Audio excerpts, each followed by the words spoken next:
Going for a walk. I like Joan Blondell. She's nice, isn't she? If she was in the park at that time of night, she can't have been all that nice. Don't you say anything against Joan Blondell. She's my favourite. Ike! Sir? Come to the point. Yes, sir. Well, she sat down and talked to him. That's right, Frank, that's right. Then she made him go through everything that had happened to him during the previous 24 hours in order that he, you know, she might be able to make him remember. Remember what? I can't remember. Before you started all this film rubbish, I was just about to suggest that. Oh, were you really, sir? Really, were you? Fancy that. OK, Jones. So, I want you to try and tell us, calmly and logically, everything that happened from the first moment you received that money. Yes, sir. I would try. And don't let your brain go off at a tangent. No, sir. I won't let my brains get in a wangle, no, sir. All right, now start. And keep calm. Yes, sir. Keep calm, sir. Well, Mr. Dick Billings come round to my shop with the money just before I was going to close it, and it was in £5 notes. And what did you do with it? I wrapped it up in newspaper, and I took it home, and when I went to bed, I put it under my pillow. And what happened the next morning? I woke up. then I got out of bed. Which side did you get up? Left side. How do you know it wasn't the right side? Well, because my bed's up against the wall. Look here, Joe. I'm trying to keep calm, Mr. Yes, Manning. all right, Jones. Trying to keep calm. Anyway, then I had a little wash, and I got dressed, and I went downstairs, and then I came upstairs again. Why did you do that? Well, I wanted to get the money from underneath the pillow. Look here, Mr. Wilson, I'm trying to keep calm. I am keeping calm. I'm trying to keep calm. Yes, all right. You're doing very well indeed, Joe. Do be quiet, Wilson. I'm sorry, I'm only trying to help. Well, don't do all right, that. all right, Don't do all that right. sort of thing. All right, carry on. And then I went across the road to my shop, and I got the £500, and I went in the shop, and I wrapped the previous day's takings up in some paper, and then I wrote out a bank slip for the day's takings, and then I wrote out a further bank slip for the £500. And then I said to young Raymond, no, first of all, I put the two things carefully in this little carrier bag that I got. Then I noticed Raymond. I said, Raymond, look, after the shop, I'm going round to the bank. I think it's beginning to work, Mr. Mannering. Yes, well, that's because you're thinking calmly and logically, you see. Yes. I'm very calm. And then I went across the road to the bank, and young Piker was there. And I said, good morning, young Piker. And I gave him the takings. Yeah, that's right, Mr. Mannering. And what happened then? Well, I remember now, and I'm keeping calm. And I gave him the packet with the £500 in, and it wasn't there. No. Changed into half a pound of sausages. That's right. I lost it! I lost the £500!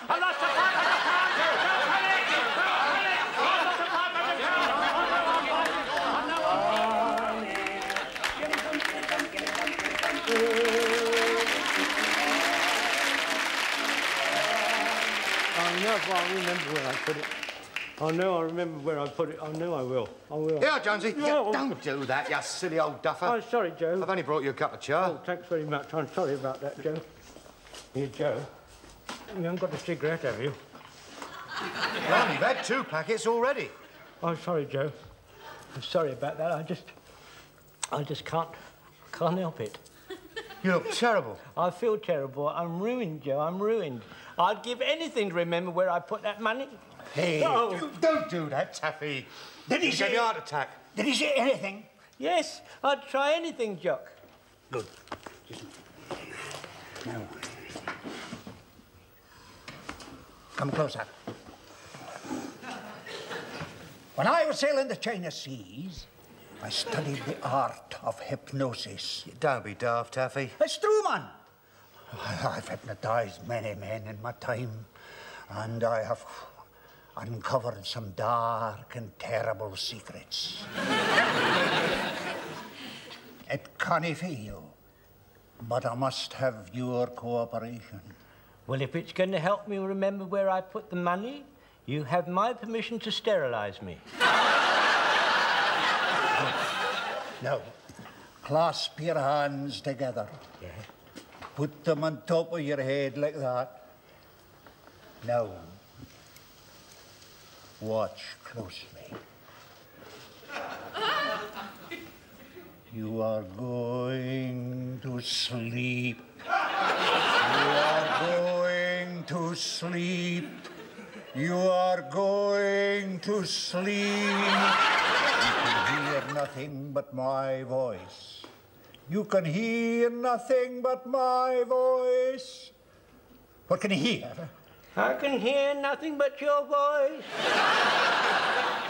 Little Sir Echo, how do you do? Hello. Shut up, Joe. I'm trying to be hypnotised. Wake up, Your Reverence! Wake up! Wake up! Wake up! Who is it? Oh. Oh, it's you, Verger. Oh, you are a beastly nuisance. How dare you come in here? How dare you come in here like this and wake me up? Your Reverence, you must come at once and exercise. If you take leave of your senses, Mr. Yeatman, I'm not going to start running about at this time of night. Well, you don't understand, sir. There's a horrible black mass in the church hall. Horrible black mass of what? The Scotsman. The Scotsman is carrying out pagan rites on church property. Oh, the blasphemy. You must come at once and exercise it. If you're being silly, Mr. Yeatman, I shall get very cross. Are you asleep? Tell me everything that happened. Well, when Mr. Billings come round with the money, wrapped it up in newspaper. On the counter was a large chicken. A chicken! I was taking the chicken to young Raymond and telling him to take it round to Mr. Blewett. Blimey, it's working. Wait. Go on. What happened then? Just as Raymond picked the chicken up, I said, wait a minute, you've forgotten the giblets. So I picked the giblets up and stuck them in the chicken. But it wasn't the giblets I picked up, it was the £500. Wake up! I stuffed them in the chicken. I stuffed them in the chicken.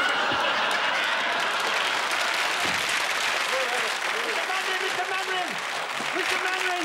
What? I stuffed the money in the chicken. I stuffed the money in the chicken. The money in the chicken? What's he talking? Wake up, everybody! Wake up, everybody! Wake up, everybody! Wake up! What on earth is going on here? I stuffed it! What? The chicken!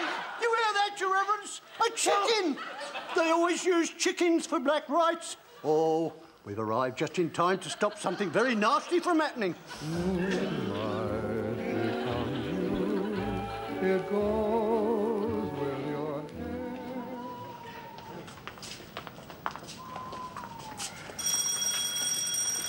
Excuse me, sir. You can't just wake up somebody in the middle of the night and ask to examine their chicken.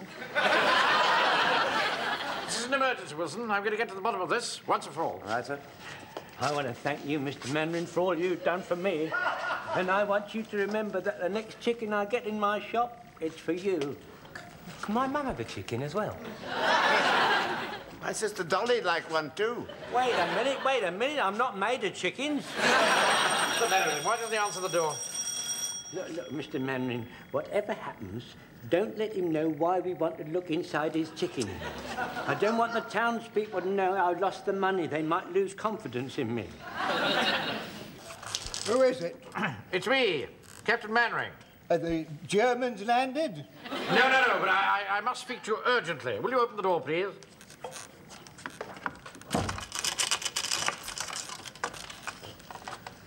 I understand you had a chicken delivered here yesterday.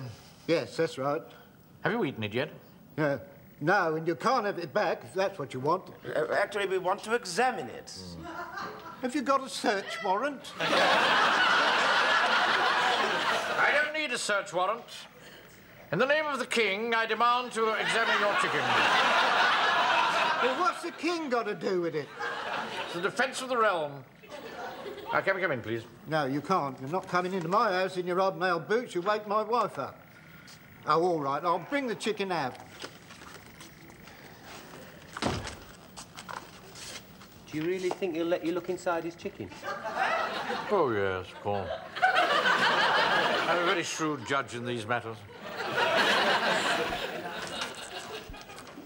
Well, there you are. There's the chicken. Now take a good look at it and let me get back to bed.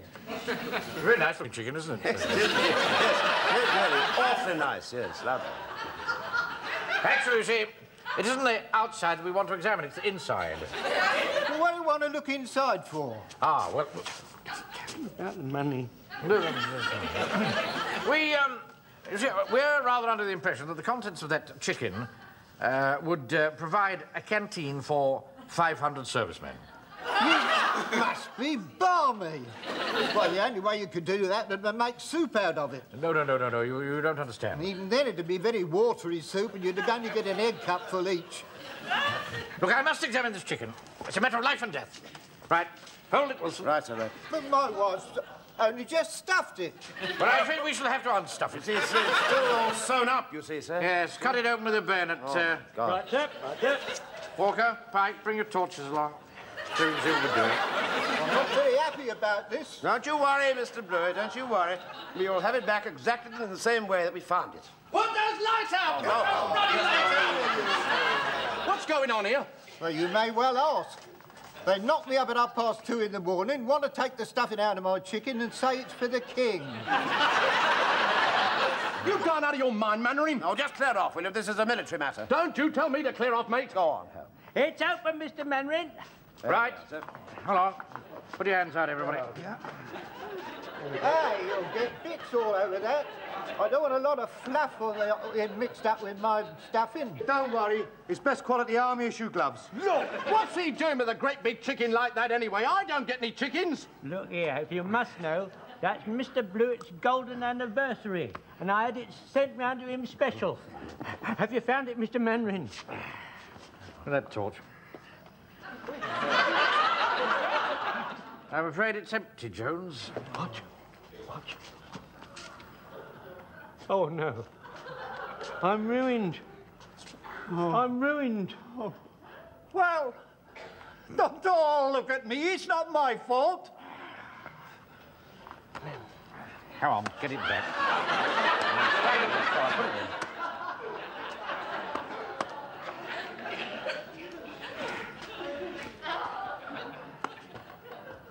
Sorry we disturbed you, Mr. Blewett. My compliments to your wife. Tell her she stuffed it beautifully.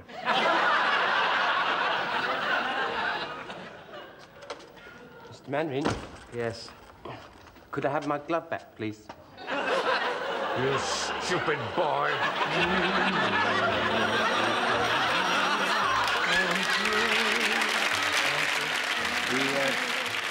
We really are most dreadfully sorry, Jonesy. Yes, believe me, Jones, if there was any way in which I could help you, I wouldn't hesitate.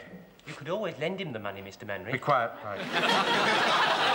Well, I just have to do the honourable thing, that's all. I've only got half an hour before I have to go round the town hall and present the cheque to the mayor. So I just have to write out the £500 of my own money. That's my life savings, that is. Still, death before dishonour. Ah, there you are, Mr. Jones. I've been looking for you everywhere. I know what you're going to say, Mr. Billings, but don't you worry. I'm going to make it up out of my own money. I don't know what you mean. No, I'm talking about the £1/2 of sausages you served me with the other night. The wife went to fry them, and this is what she found. Good Lord. It's the money! It's the money! No, Tony, we got the money! We got the money! Oh, we got the money! Where's my sausages?